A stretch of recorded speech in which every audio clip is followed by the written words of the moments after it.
What's up, everybody? Welcome to Podcast Now Plus. I'm Alex, and in this video, I want to talk about today's news about Life is Strange. Kind of interesting, something I didn't see coming. And, there's a little bit of an appreciation that they're doing it, but then, I got to be critical, got to put the critical hat on and say, when you do something like this, we're talking about a collection, okay? They put together a collection of all of the games and all of the DLC. Now, they're a little, they don't really say what the DLC is, and in the press release, it actually doesn't talk about the awesome adventures of Captain Spirit. Now, that is not, I wouldn't say it's the most important Life is Strange thing of all time, but it belongs as part of it, right? Like, it shouldn't be just thrown aside and not counted. So, when they talk about the entries to this collection, they don't mention it, but they do say all the DLC is coming along. So if you consider that game to be DLC for 2, which might be how they're doing it, then maybe it's okay. Okay, so, that's kind of scare number 1. It's not necessarily confirmed as of now, right?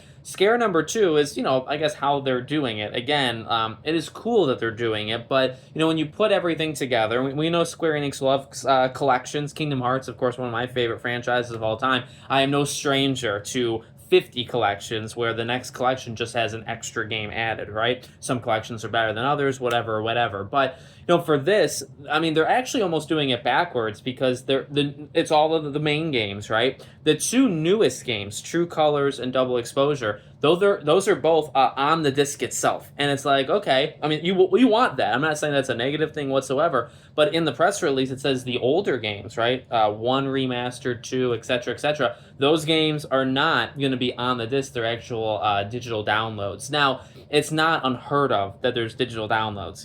We get that all the time. The thing is, I think when you combine the fact that, we don't really have this kind of definitely not a Life is Strange collection literally like this. To put them all together, again, I think is a cool idea. But if you're going to do it, put it all in the same spot. That's just the game preservationist to me talking. To be honest with you, most people might not care. Looking at it from the positive perspective, I think honestly it's a quick money maker for Deck 9. I think they're the ones who are doing it.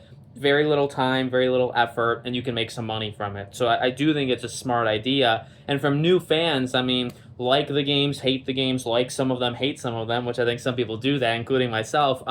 This is probably the best deal that you get, if you buy each of them individually, especially the last 2, like they are still on a pricier side. The first game, you can get it from anywhere of like $5, $20, depending on the time of year. To get all of the games will run you way more easily than what this is going to end up being. Now, it is physical, which again I like, right? I think it's only physical though, so that's an interesting one. And I think it's only on PS5.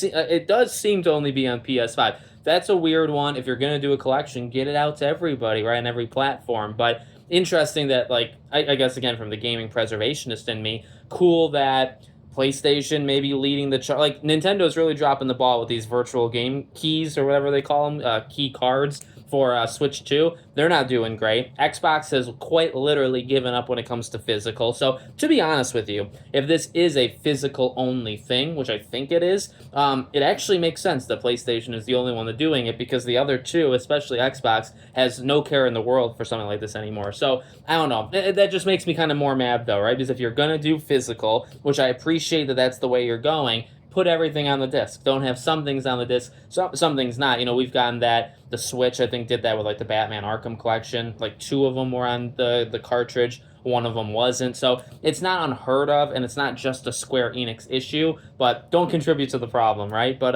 honestly, I don't think it's too bad. It did kind of catch me by surprise. I didn't expect it. And, like I said, I think for a brand new person going into the franchise, this is, you're going to save the most money doing it this way, and you get all of the experiences. So, from that perspective, definitely a good deal. From somebody like me, I might just want to get them piecemeal, right? You can get them all physically if you try. I actually don't have, I think I have all of them except for 2. I don't have 2 physically, and I will eventually do that. So, back and forth on, how good or how bad it is. I'll kind of go down the middle. I appreciate that they're doing it, but I don't know. Appreciation only goes so far. If you're going to do it, I'd prefer you go all the way, and they're not going all the way. But October 2nd, I believe it comes out. We'll see if I end up getting it. It comes out in a very crowded time, so if I do get it, I think I'd probably get it later down the line.